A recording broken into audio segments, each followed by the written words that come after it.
Hi, Varun and Ashish. Welcome to the Pitch Pundit podcast. For the first time today, we'll be discussing the Formula One Grand Prix, the recently concluded Monaco Grand Prix. So let's start with Monaco Grand Prix and the track, the beautiful city track. How challenging it is for the drivers because they need to be so precise because the streets are so small and they also have to deal with great speeds at the same time. So, what are your thoughts on Monaco Grand Prix as a city track? I really love the Monaco Grand Prix track. I mean, granted that there's not much overtaking going on, but it's super challenging for the drivers, and you have to have like immense concentration for like the entire race. So much so that even the greats like Ayrton Senna would crash towards the end due to lapse in concentration. So it's a great racetrack, super challenging, and can all the drivers aspire to win there. So it's awesome. Yeah, it was also good to see the fans back. Right? Oh yeah, that was good. And you could see even from the apartments, they would be waving at the drivers, and after they finished the race, they were like shouting at the driver's name. So let's start with how teams went about qualifying on Saturday. Ferrari did pretty well. Charles Leclerc got P1, and then he had unfortunate accident. And then Carlos Sainz got P4. Max Verstappen just as consistent P2. I think Monaco Grand Prix is not Hamilton's forte. He got P7. So what are your thoughts on the overall qualifying? The qualifying was a really, finally brought out some challenge or like some interest back in F1. We had different teams fighting, vying for that top 5 spots. First time Mercedes has been nowhere close to the top 5. I don't know in how many years. It was Ferrari, Red Bull, and McLaren. And then AlphaTauri, just slotting in between them. Yeah. So it was really good to see the other teams pick up, have that challenge, because like we all know Mercedes is like way ahead in straight line speed, but like you guys were talking about earlier, Monaco is one of those oldest tracks, a city track, has a lot of turns, it's a very narrow track, so there's no scope for really high speed overtaking. So it's all a matter of fine margins. Ashish mentioned about lapse in concentration. That's the same thing that happened to Charles Leclerc. The best driver of the day. Last 18 seconds, he messed up and he couldn't race the next day. That literally personifies Monaco. That is Monaco. Not because I'm a Ferrari fan, but because finally it was not as boring as just seeing Hamilton, Verstappen, and Bottas just top the charts. Let's move on to the Sunday race. So let's talk about Mercedes first. I want to start with the misfortune Valtteri Bottas had. They fucked up his tires in Bahrain last year. When George Russell was doing pretty well, they exchanged their tires, and today they couldn't remove the front right tire. That's some pretty bad luck for Bottas right there. And Mercedes overall did not have a great Sunday race at Monaco. What are your thoughts on this, Varun? Yeah, so Mercedes needs to go and look back at their strategy with Bottas. What I've seen they do is they highly prioritize the strategy that they give for Hamilton.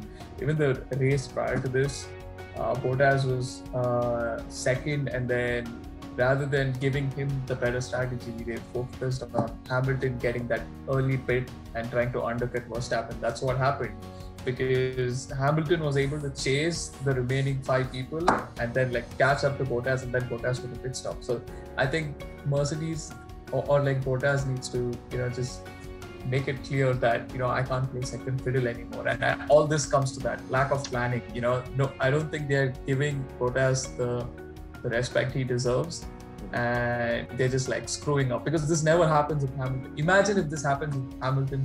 I know. The fuse is going to blow. So if you see even right now this race, the small strategy change that didn't work out for Hamilton, he was flipping out at Bono. Coming second behind Hamilton has kind of overshadowed his importance, and also the points table doesn't do justice to his potential, man. He is definitely an underdog in that team. 2 DNFs for a team that looks unbeatable does not show how bad he is, because he's a great driver too. It just shows how little Mercedes care about him. It's like the strategy is clear there. So this kind of draws back to the beginning of where it all started going wrong for Bottas last year.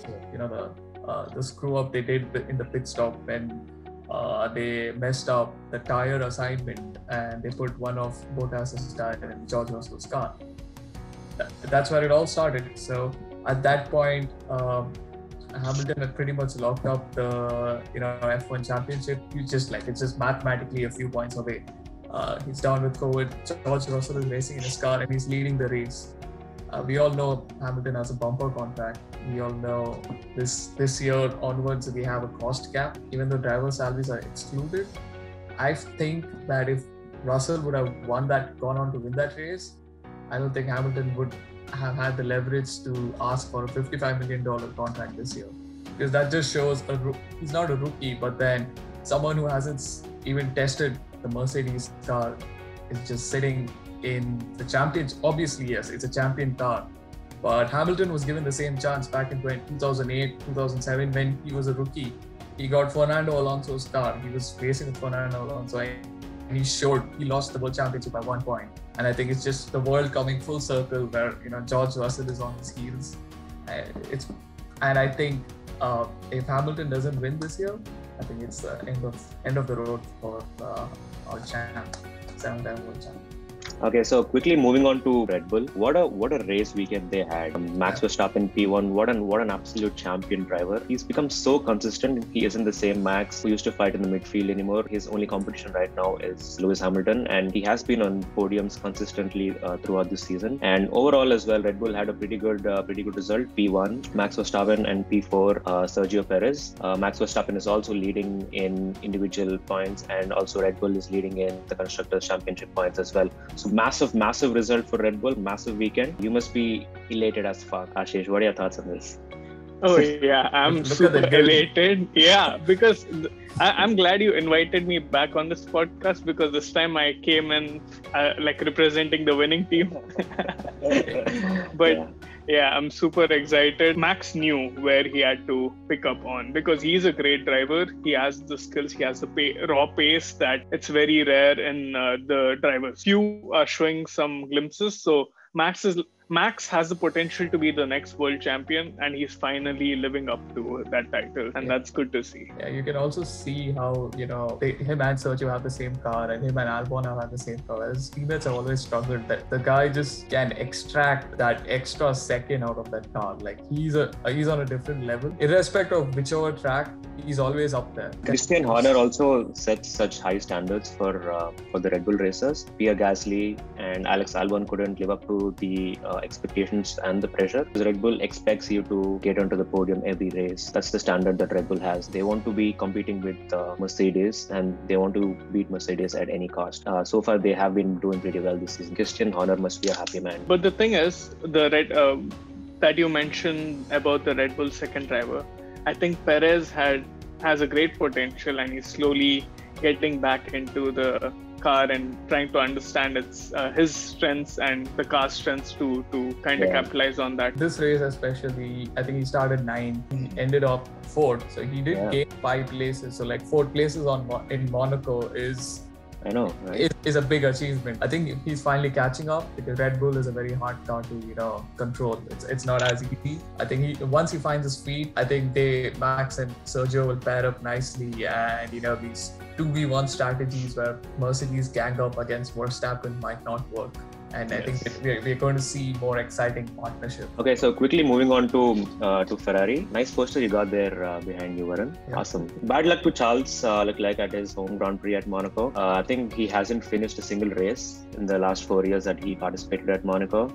It must be really difficult to accept not being able to participate in your home ground after getting the pole in qualification, especially. Yeah, definitely a hard pill to swallow, not just for him, but for the entire team as well. I don't know, after 2 years, after the horrendous last season that Ferrari had, this was a surprise, right? No one thought Ferrari would even come close to first or second.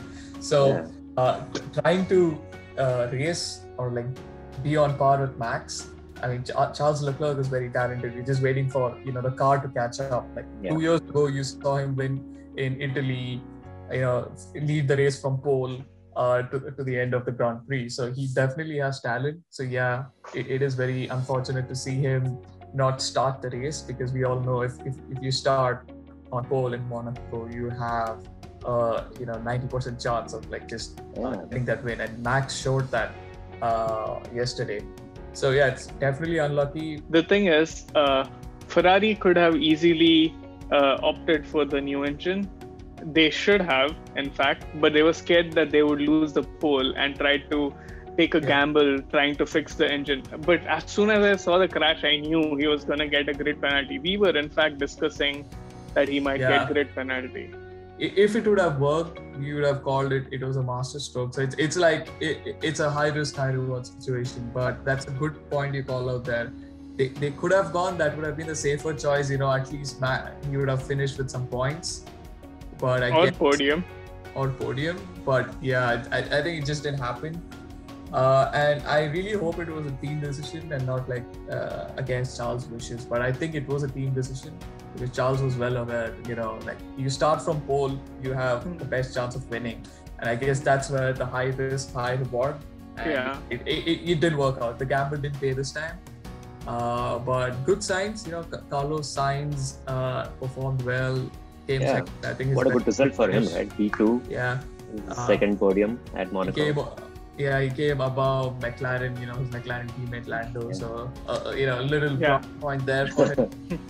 He was the one waving at Norris because Norris was like, I'll wave past you while I lap you. Yeah. So, internal, petty wins that I'm counting. But, but good camaraderie after the race on the podium between Carlos Sainz and Lando Norris as well. So that was good to watch, actually. Good friendship there. Oh yeah, that's always quite nice to watch. It's like super warm people, and they both like joking around. It's quite good. Yeah, I think I'm the same note. Like Vettel also before the race went and spoke to Leclerc. Like being a teammate for like 2-3 years. They were like definitely Vettel has been in such situations, right? Like you get a penalty and like you got to start five places back, or shit happens in F1.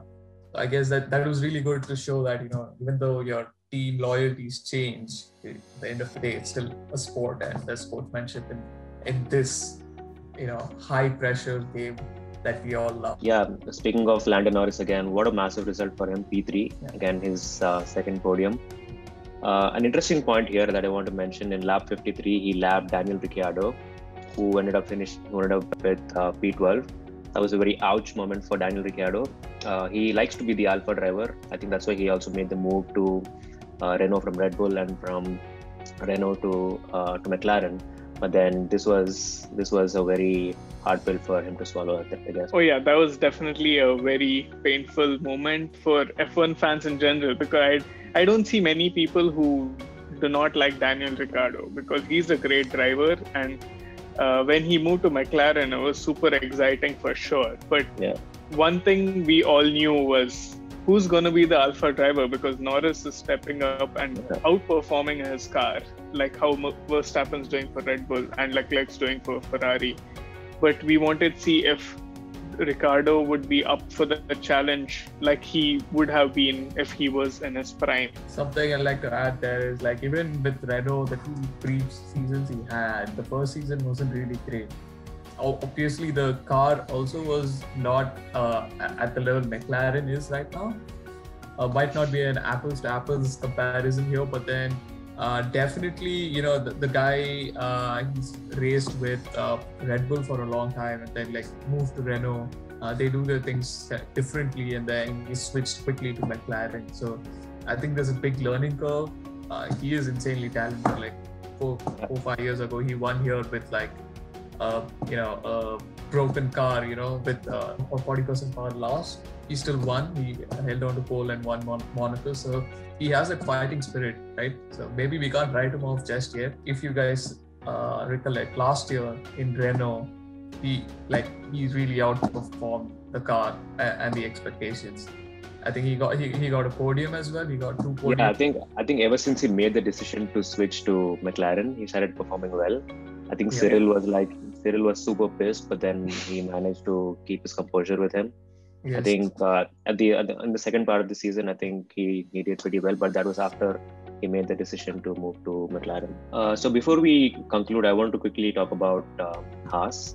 So they've been disastrous this season. I think with the inexperience of Nikita Mazepin and Mick Schumacher, and also both of them being rookies in Formula One this season, they've been consistently, at the bottom of the grid every race so far. So what do you think Haas can do to improve their performance and start doing better? I think Haas was prepared for this. I'm not saying because they're a bad team or anything. They actually did decent for their standards in the previous season, and we thought they would be better now. But I think Gene Haas was saying that they were not going to invest much in research for this year because they're concentrating all their research for the new upgrades. I guess it's just a matter of investment. Like Gene Haas, that's the whole reason Nikita Mazepin has come. Like he's the investor, right? And the German investors wanted a German driver, and that's why we have this new rookie lineup. I guess Haas, again, like many other teams, are focusing on next year. And another point would be Haas uses a Ferrari power unit. And Ferrari is finding back their feet, and Ferrari also has one eye on the next year. So we've seen the improvement they've made over last year. So maybe a better unit would make them better suited to, compete with the likes of Williams and probably, Alpine or AlphaTauri. Like even again, might be the contender for Q2, if not the Q3. Like put themselves at least one driver into Q2 because Schumacher is an F2 champion. He has immense talent. Maybe it's just lacking the the research and development that the other teams have done. Just lack of funding. All right, thank you so much, Ashish and Varun, for your wonderful insights on this weekend's Monaco Grand Prix. I hope to invite you guys again sometime. So thank you so much. Thank you for having us. Yeah, hopefully we'll have this when Red Bull wins the World Championship. Yeah, we should do that when Red Bull wins. Definitely.